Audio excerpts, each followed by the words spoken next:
Good afternoon, everyone, and welcome back to Stories That Inspire Us, the author series. Today is Thursday, July 20th. My name is Janice Malillo, your host. Now, I want to tell you that today's guest, I know her from two previous podcast interactions. She was previously a guest on the podcast that I co-host with my sister, TwoSistas, back in March, I believe it was. She wrote a book, and we have a story that I just told Lynn about her book, but we'll share that toward the end of today's podcast. But I am so excited to welcome Lynn Delmastro-Thomson. She's not only an energy healer, she is the author of the Amazon bestseller, You Are Not Your Diagnosis. And of course, she does a lot of other things as well. Welcome, Lynn. I'm so excited to have another conversation with you. Yeah, I'm very excited to chat again today. So your book, You Are Not Your Diagnosis, and I do apologize, I do not have a copy of the book to show you. It is on my Kindle app, and again, we'll explain all that toward the end. When I picked up read your book in 2018, I remember thinking, this really is a book for everyone to have. Yes. When you are faced with that uncertainty of, your body is telling you, hey, you're not feeling well, you're sick, what is going on? And then everything that you went through to get a diagnosis. Yes. Take us back to that moment. And I am specifically thinking of when you were in the doctor's office.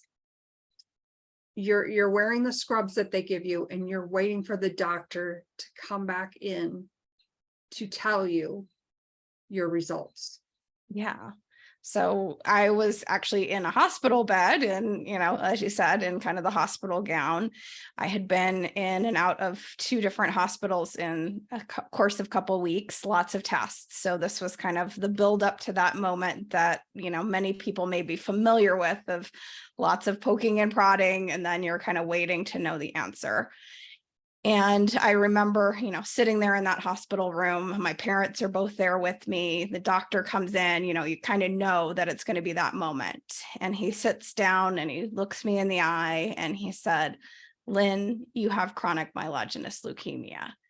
And I remember just feeling like the oxygen was like completely sucked out of the hospital room, hearing the word leukemia. Like that's, one of the scariest words I think I could have imagined him saying in that moment. And there it was. And my mind probably started racing faster than I thought you could even think, right? Because you don't even realize how fast your little monkey mind can start going until you're in that situation. And my brain started thinking, do I need chemo? Like, what does this mean? What's the life expectancy? I probably had about a dozen questions in the span of 10 seconds in my brain.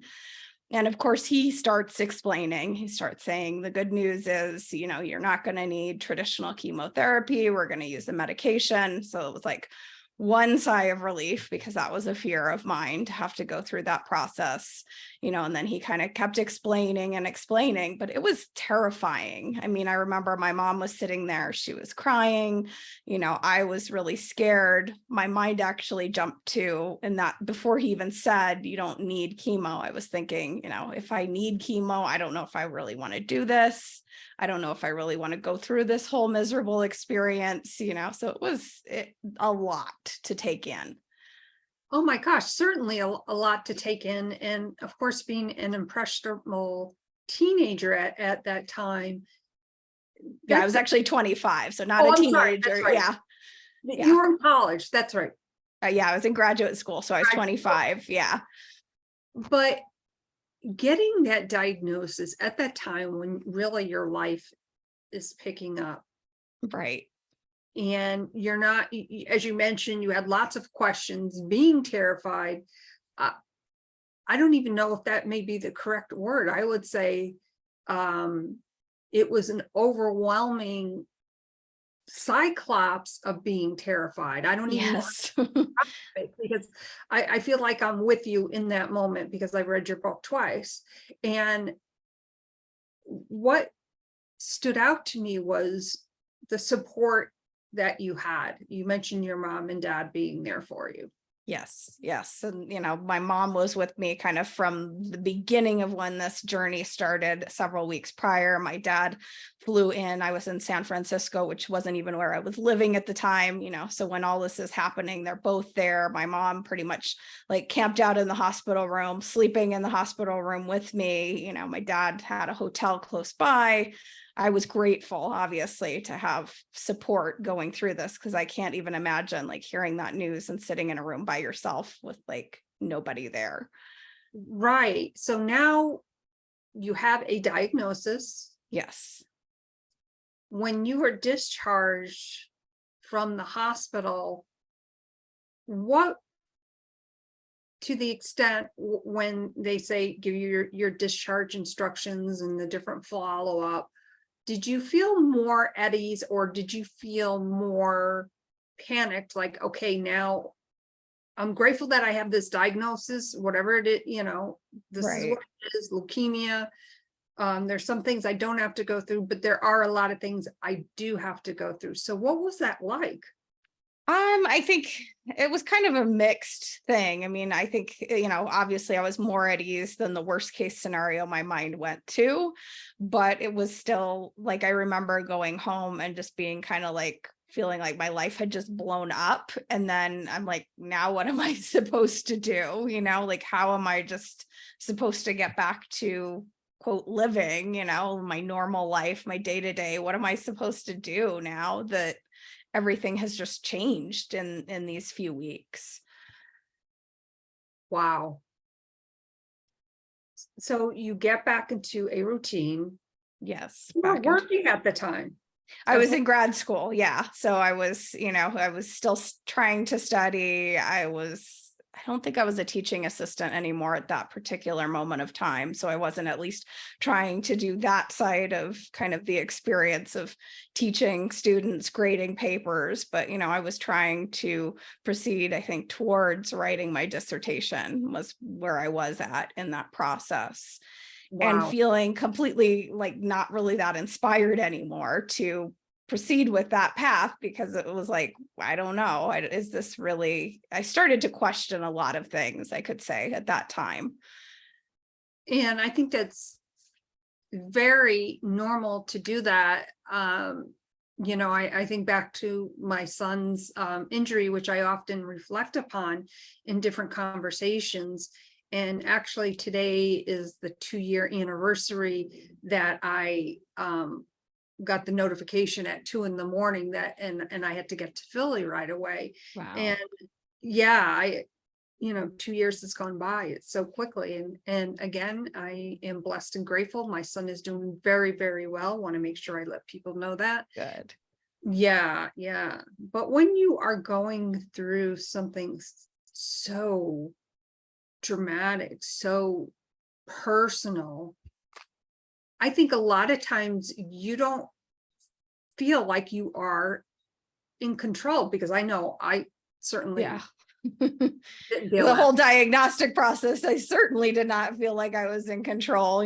Like things are done to you really in the medical system. You're kind of like, oh, here's what we're going to do, some explanation given, but sometimes it doesn't even prepare you for what that experience is like. People coming in and out of your hospital room, like testing your blood while you're still, trying to sleep at 5 a.m.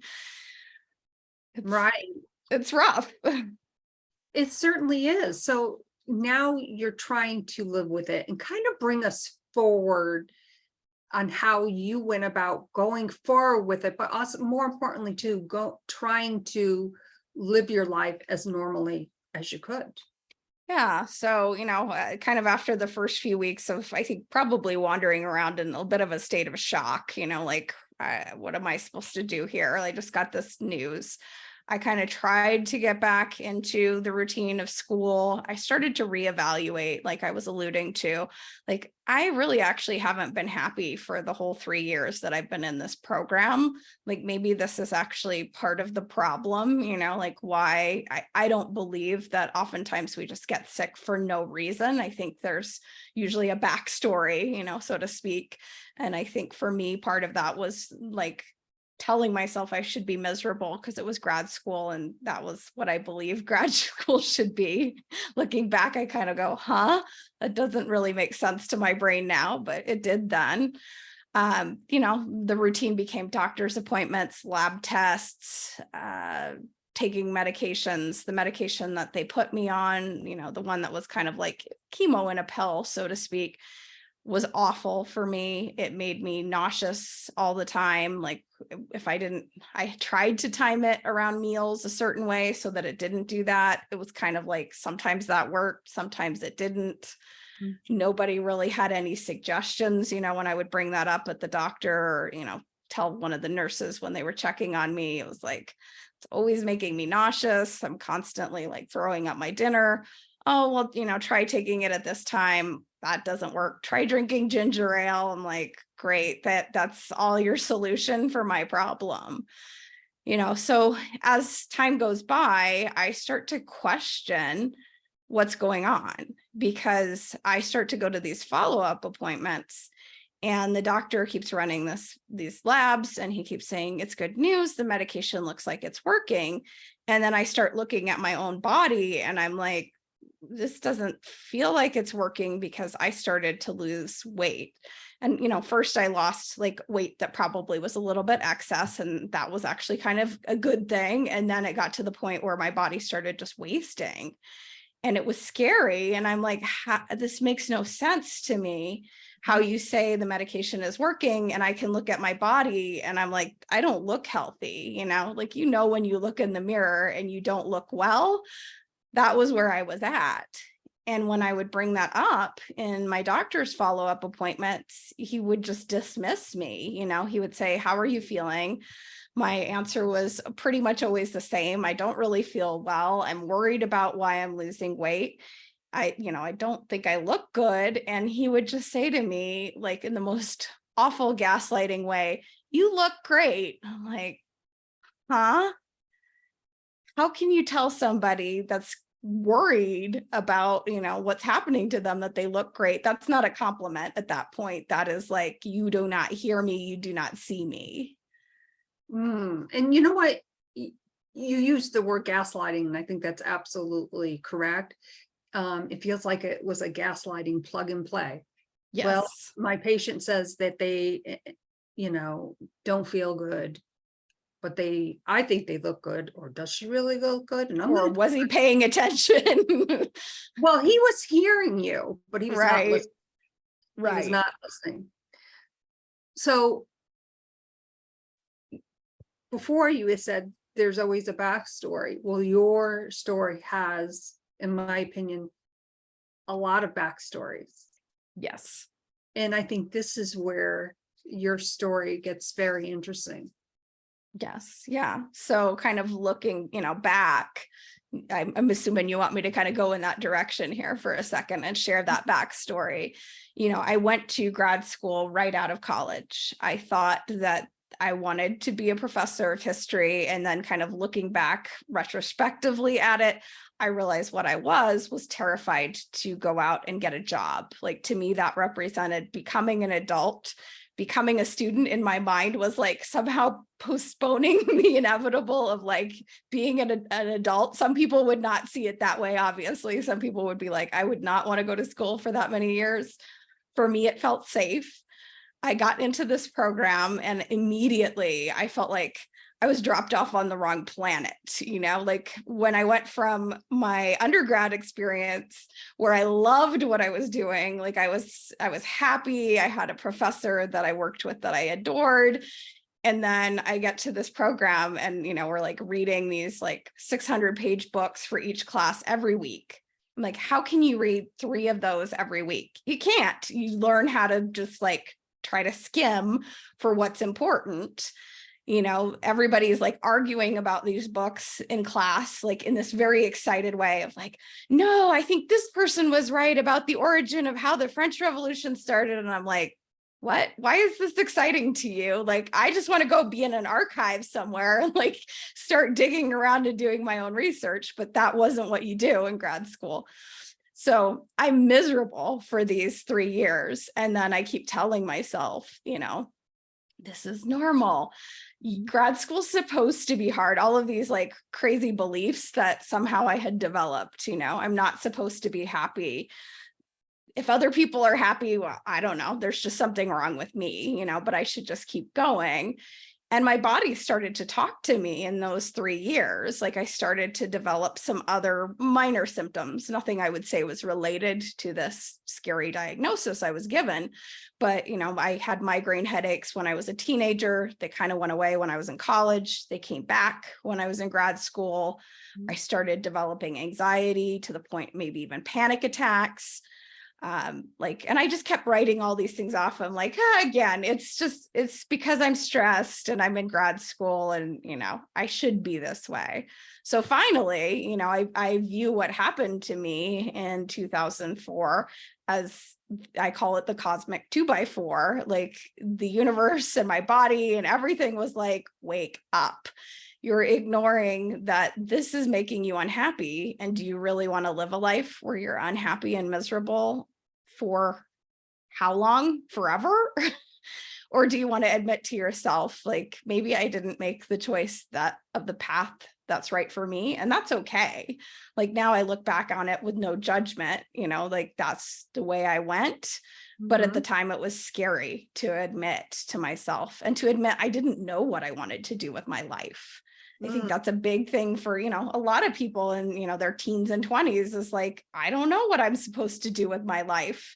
And that's okay. I just want to say that that's okay to feel that way, Yeah. And, I think too, when you are going through that, I love how you referenced it was like a cosmic 2x4, because it really was on not only an educational level, but for you as a whole person, as a being, not knowing and saying now it's okay that you don't know what you want to do. And then you're faced with this diagnosis, but your diagnosis gets very interesting. Yes. So this kind of journey that, kind of to jump back into the 2004, 2005 time range, seeing the doctor, questioning like, well, why do you say the medication's working and I feel worse? So I start to actually question this, like in my mind and also with my providers. I start to ask my primary doctor, can you send me to a different hematologist? Because I don't feel like I'm being heard here. Like this is, and I got kind of more being blown off. He would say, well, I went to medical school with this guy. He's the best in town. Trust me, like keep going to see him. And I'm like, doesn't feel like he's the best in town, like this internal dialogue of like, if this is the best in town, I'm kind of scared, like this doesn't seem right. But what am I supposed to do? Because of course, as we know in the US, usually to see a specialist, you need a referral. So you're kind of in this horrible web where you're like asking for something that you really want and you're not getting it. I actually went back up to San Francisco at one point where they had done the diagnostics and given me that diagnosis just as an outpatient. And I got there and, we drove, I think it was 5 or 6 hours to get there for this appointment. Get to the appointment, there's a file folder. I mean, I had been in their hospital for 2 weeks. This is a clinic associated with said hospital. There's an empty file folder. How is that even possible? It blew my mind. My parents were there too. And we're like, what the heck? Because the doctor comes in and she's like, well, what can I help you with? And it's like, then she opens this folder and it's empty. And so the whole entire hour that we spent, I think we actually did get an hour, maybe it was only half an hour. We had to just tell her my history. So it was a waste because, it took a while to like explain all of this and then say, basically, we're here, questioning what's going on. And it's like, well, time's up. What do you do? We'd wasted this trip. And so I kind of swirled around in this mess for about 3 years. And then finally, it was actually interesting how it coincided with me finally saying, okay, I'm going to leave this graduate program that I hate. I'm going to get myself healthy enough, because this was what kept me locked for a few years, really, was I needed to get insurance that would let me get out of this mess that I was in, because my insurance was through my graduate program. That didn't mean it could transfer for anything else, because of course I have a leukemia diagnosis. Who's going to want to take me? This is before Obamacare in the US. So I'm stuck. I had to be able to get well enough to get a job. I finally get well enough that I get a job that I think was about 32 hours a week. They would give me insurance, get the job, leave graduate school, get a new primary doctor, ask for that referral. And she happily does that. Like, there's no like, well, why do you question seeing this doctor? She's like, here you go. Here's your magic piece of paper. Get the magic piece of paper, go see this new specialist. And in the first appointment, with my stack of medical records, probably 3 to 4 inches thick that I hand carried because I didn't trust anything at this point, he flips through them and he says, I don't think that this is chronic myelogenous leukemia. Shut the front door. Yeah. And it was kind of like that inner knowing was like, yeah, I don't think it is either. And then, my logical brain is like, huh? Like, so let me get this straight. And I've heard this before, but I'm blown away every time I hear it. You go through all this stuff, you get a diagnosis, and then the specialist that you're now seeing says, I don't think you have this. So what was that time span from when you were diagnosed to about when you had that conversation with the new physician? It was 3 years. 3 years? 3 years of suffering through, being gaslit, feeling worse, like getting to the point that I look like a human skeleton, and nobody was listening for 3 years. I implored, I implored when I hear that. Read your book twice.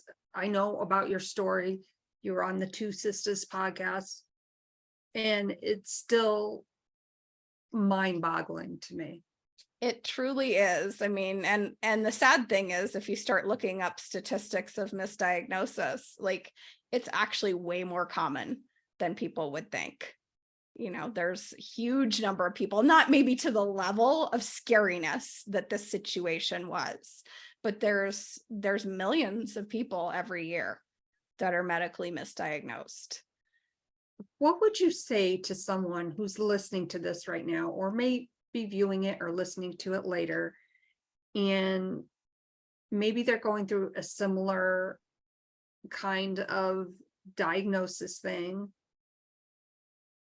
and they have these feelings or they have these questions? What would your advice be to them? I think my advice would be, listen to that inner questioning, whatever it is that's kind of, not feeling right. Listen to it and don't take no for an answer when you're asking for a referral to a second opinion.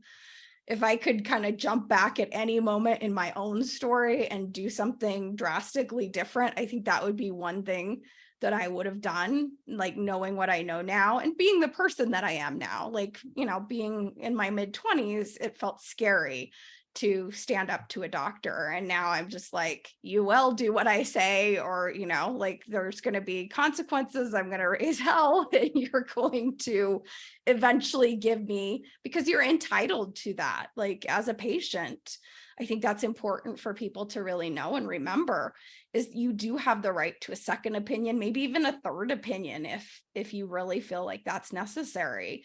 It's not something that we should feel guilty about asking for. It's not necessarily saying, I mean, in my case, I think that doctor was awful. It's not always even saying that you have an awful doctor. It just could be like, could we look at this with a fresh lens and just make sure, because this is my life and my health. And if you get that niggling feeling somehow, like, this doesn't feel right, I don't feel like I'm getting better in the way that I'm either being told that supposedly I'm getting better, because that's kind of what I was being told, or, you're being told you should progress more and you're not. It's like, well, then what's going on here? And thank you so much for sharing that, because I think it's that inner dialogue that we have to realize that we are our own best advocates. I mean, Yes. we may not, for instance, be asking the correct questions, but when we ask a question, we want to be heard. We want somebody not to hear us. We want them to listen with intent and acknowledge that we have questions, and that it Yes. needs to make sense what's going on, is what I'm trying to say in a roundabout way. 100%. Yeah. Like we need to feel like, yes, this feels right. I feel, like you said, not just somebody listened to me, but they heard me. I mean, in a way, like thinking about that doctor, I always felt he spent 5 minutes with me, usually at an appointment. For a doctor dealing with someone with leukemia, that feels inappropriate to me. Like I felt rushed. I felt like he was thinking about, the next, like, got to get onto the next exam room over there, like not sitting with me, being present and actually hearing what I was saying. And I think that is so true, being present in the moment to really, obviously not only listen, but to, be that person's advocate, knowing that they're not, typically when we ask our physicians a question, we're not asking them to be sarcastic or and by the way, I want to say this is no means am I bashing the medical community, Right. but I think there is a knowledge to know if we're questioning something within ourselves, it's okay to ask that question. We shouldn't feel like we need permission to ask Exactly. that question. Exactly. And I think, that should be received on the other side by the doctor. Like if it truly is a good doctor, he'll say, sure, I understand why you would have questions, why you want these answers. Not like, that they're taking it as a personal attack, but Mhm. just this is your life, this is your health. Like where I get, upset is with the doctors who don't want to listen to that. It's like, well, why are you questioning me? Because you're a human being ultimately still, like, yes, you went to medical school, but does that mean that, you're a perfect being who never makes a mistake? I don't think so. Like, we're all human beings and we all can make mistakes. I've made a few. Yes, I myself as well. It is what it is. We make mistakes. So now you get this news that and he obviously confirms it, that it's not what Yes, so the we had to do original. some tests just to make sure that this wasn't just, hey, I don't think it is. So now, how do you move forward with your life after that? I mean, obviously you were elated that it wasn't what they originally thought, but you were told for 3 years you had leukemia. Yes. Yeah. So there's a lot of layers of kind of the moving forward. One was it put me on a completely different path with my life. I don't think I would be doing what I do now without that change of path. I left graduate school. I realized I was miserable. And in that process, I realized what gave me a spark inside, was in those 3 years, I had started to explore other things outside the medical system that would help me feel better. Partly just because all I was being offered was, like just keep taking these pills that make you feel sick. And, I had a lot of anxiety. I had a lot of stress. Nobody was like saying, here are things that can maybe help you manage your day-to-day feelings of stress and anxiety. So I found that on my own. And I got passionate as I kind of went through that journey of like, oh, these things are really helping me. Maybe they can help other people. Cause I know, even if people aren't going through exactly the crazy, like I sometimes refer to it, Lifetime movie that my life felt like it was, people are still dealing with a lot of stress, anxiety, challenges in their lives. And I wanted to start to help people through their process. So for me, it was a beautiful kind of transition in a way. And a beautiful transition it has been, because as I always say, relate back to different stories, those stories that we have or that we go through on our own are meant to be told in such a way to hopefully empower and inspire others to do the same. So out of a tragic situation for you that you went through with your health for over 3 years, and then kind of the aftermath of kind of grounding yourself again and getting back to life, that is so profound. Yes. Yeah. And I kind of, what got me through, I think on some level, was believing, I think we can switch from that idea of like things happen to us. It's easy. Like certainly in that time, I would feel like things felt like they happened to me, but how can I see it as things happening for me instead? And I think how things happened for me was it showed me, a whole new path. And it actually reminded me that, when I was growing up, I kind of felt that pull to helping people. I had at one point considered maybe I should be a therapist. And I was scared to do that because I kind of knew, I don't think I knew the word empath when I was a teenager, but I kind of knew what an empath was because I felt that way, right? So I was very sensitive to other people. And I was scared at that time to be like, well, maybe I want to be a therapist because I'm going to sit and I'm going to listen to people's problems all day. How am I going to deal with that? Right? How am I going to take that and set it on the shelf at the end of the night and just be like, okay, I'm moving on with my daily life and not feel the weight of it. That is so true. And I want to go back for a moment, what you said, because I think it's so important that when we look at things that happen to us, perhaps, and I know that it takes a long time to say, well, maybe this is happening for me for a very specific reason. And personally, for me, I think as a mom, obviously as Ryan's mom, I'm finally in that place where I realize and have appreciation that it happened for me. Obviously would never wish for my son to go through anything like that. No, of course not.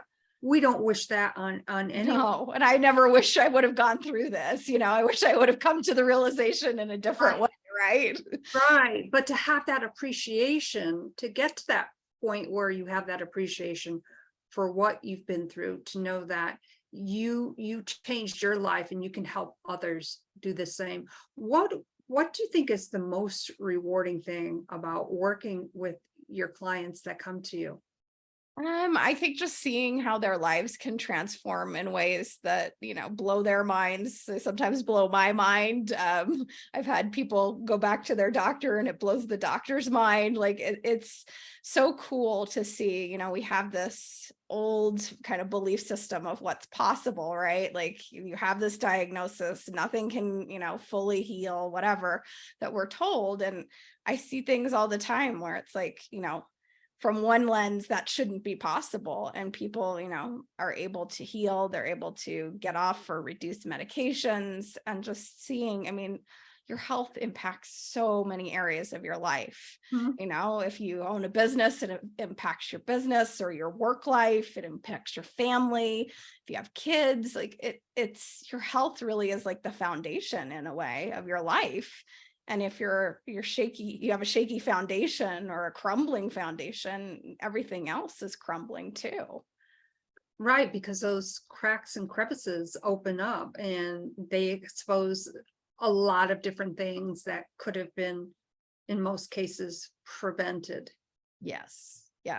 And it ripples too, when you don't feel well, it's like maybe you're not the easiest person for your spouse to get along with because you're in pain or dealing with something and you're kind of grumpy, and that's not really the person who you are. You're not by essence like that, grumpy, but you kind of are experiencing things that make you feel, a certain way, and then you act in a certain way. So it's like people can get back to, having a different relationship. I've seen moms get back to being able to, go and do things with their kids. It's like, I didn't used to be able to go to all their soccer games because it was just too hard. I didn't feel well. And, what a gift, not just to the mom, but to the kids to have their parent there. Absolutely. I just want to segue over for a moment and welcome everyone that is currently listening on the Wisdom audio app. I see some familiar names. So thank you all so much for being here today. Excuse me. Before we sign off, Lynn, where can our viewers and listeners connect with you further? Yeah, so you can check out my website, which is heartfirehealingllc.com. I'm also on Instagram under Heartfire Healing, and I have a Facebook community. I think it's, what did I change the name to? Aligning Your Mind and Nervous System to Heal. So if you're a woman and you want to dive into that realm, it's just a free community where I teach and I share, and you can connect with other women kind of on this path to becoming your healthiest self. That is wonderful. Thank you so much for sharing that. And of course, I will make sure all of that gets in the show notes for sure. Second book coming out anytime soon? People have asked that. I haven't really felt the inner kind of spark yet. I think someday maybe there's the idea around, like, I've played the role in a way of caregiver also. And I think there's something there around, like how to support your loved ones when they're dealing with health issues and not lose your own health and well-being. Because I think that's a biggie. It certainly is. And, Lynn, I've always said the power of our own personal stories are the voices of others that need to be told, because they inspire somebody else to take action in their own lives. And people can relate to stories that we've been through and know that there is hope, know that whatever they are going through, there's a rhyme, there's a reason. Sometimes we don't see it, certainly when we are going through it, but your story matters. Lynn, I want to take this opportunity to thank you so much again. I've so enjoyed this conversation. And of course, I will make sure the book link to Lynn's book, You Are Not Your Diagnosis, is in the show notes as well. This is one of those books, and I have a lot of them, and I say this about every book I've read because it's so true. You need to read this book, because chances are you will inspire someone else by reading it, and perhaps refer them to Lynn's book or to contact her further. Thank you again, Lynn. Thank you, Wisdom. Remember, your voice needs to be heard. Your story matters. My name is Janice, the host of Stories That Inspire Us, the author series. Today, continued to be inspired by my amazing guest, Lynn Delmastro-Thomson. Thank you all so much, everyone. Have a great afternoon, and we'll see you again real soon.